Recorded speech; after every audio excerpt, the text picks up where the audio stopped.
ঈদের দিন রাত 12টার পরে আল্লাহ তালার এই একটি নাম 11 বার পাঠ করে আপনি আল্লাহ তালার কাছে যা চাইবেন আল্লাহ তালা আপনাকে তাই দিবেন। প্রিয় ভাইরা আমার, এই যে আমাদের রমজান শেষ পর্যায়ে আমাদের সামনে ঈদ চলে আসছে, ঈদুল ফিতরের যে রাত আছে, এই রাতের কিন্তু অনেক গুরুত্ব রয়েছে। এটা কিন্তু খুবই গুরুত্বপূর্ণ একটা রাত। এটা আমার কথা নয়, হাদিসের মধ্যে আসছে। আল্লাহর হাবিব সাল্লাল্লাহু আলাইহি ওয়াসাল্লাম জানিয়ে দিয়েছেন যে 5 রাতের দোয়া আল্লাহ তালা কখনো ফিরিয়ে দেন না। তার মধ্যে নাম্বার 1 যে রাতটা, সেটা হচ্ছে বৃহস্পতিবার দিন যে রাতটা আসে, অর্থাৎ জুমার রজনী, জুমার রাত। এই রাতের দোয়া আল্লাহ তালা কখনো ফিরিয়ে দেন না। এরপর নাম্বার 2 হচ্ছে শবে বরাতের যে রাত আছে, যেটা আমাদের মাঝখান থেকে চলে গেছে অলরেডি।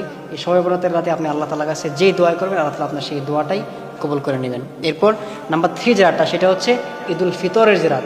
এই যে আমাদের সামনে ঈদুল ফিতর চলে আসছে, ঈদুল ফিতরের যে রাত আছে, এই রাতের দোয়া আল্লাহ তালা কখনো ফিরিয়ে দেন না। এরপর নাম্বার 4 হচ্ছে ঈদুল আজহার রাত, আমাদের সামনে যে কুরবানি ঈদ আছে, এই রাতের দোয়া আল্লাহ তালা কখনো ফিরিয়ে দেন না। এরপর নাম্বার 5 যেটা লাস্ট, যেটা সেটা হচ্ছে আপনার আরাফার দিনের যে রাত আছে, এই রাতের দোয়া আল্লাহ তালা কখনো ফিরিয়ে দেন না। এই 5 রাতের দোয়া আল্লাহ তালা কখনো ফিরিয়ে দেন না। এই 5 রাতে বান্দা আল্লাহ তালার কাছে যেই দোয়াই করবে, আল্লাহ তালা সেই দোয়াটাই কবুল করে নেবেন।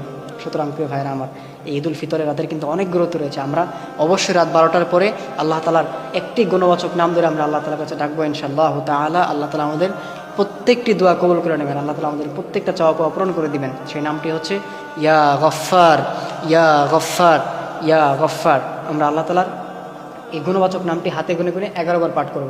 11 বার পাঠ করে এরপর আমরা আল্লাহ তালার কাছে দোয়া করবো। তবে অবশ্যই দোয়ার পূর্বে আপনারা দুরূদ পাঠ করে নেবেন। দুরুদের মধ্যে সবথেকে উত্তম যে দুরুদ, সেটা হচ্ছে দুরুদ ইব্রাহিম, যেটা আমরা নামাজের মধ্যে পড়ি।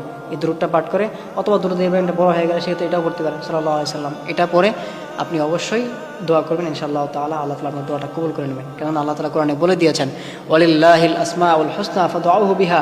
ও গোলামেরা, আমার যে সুন্দর সুন্দর নামগুলো রয়েছে, আমার যে কিছু গুণবাচক নাম রয়েছে, তোমরা যদি আমি আল্লাহ তাআলা সেই নামগুলো ধরে আমাকে ডাকতে পারো, আমি আল্লাহ তাআলা তোমাদের ডাকে সঙ্গে সঙ্গে সাড়া দেবে। জন্য অবশ্যই প্রিয় ভাইয়েরা আমার, আমরা আল্লাহ তাআলার এই গুণবাচক নামটি ধরে আমরা ঈদের দিন রাত 12টার পরে আল্লাহ তাআলার এই গুণবাচক নামটি আমরা হাতে গুনে গুনে 11 বার পাঠ করে এরপর আমরা আল্লাহ তাআলার কাছে দোয়া করবো ইনশাআল্লাহ তাআলা। আল্লাহ তাআলা আমাদের প্রত্যেকটি দোয়া কবুল করে নেবেন।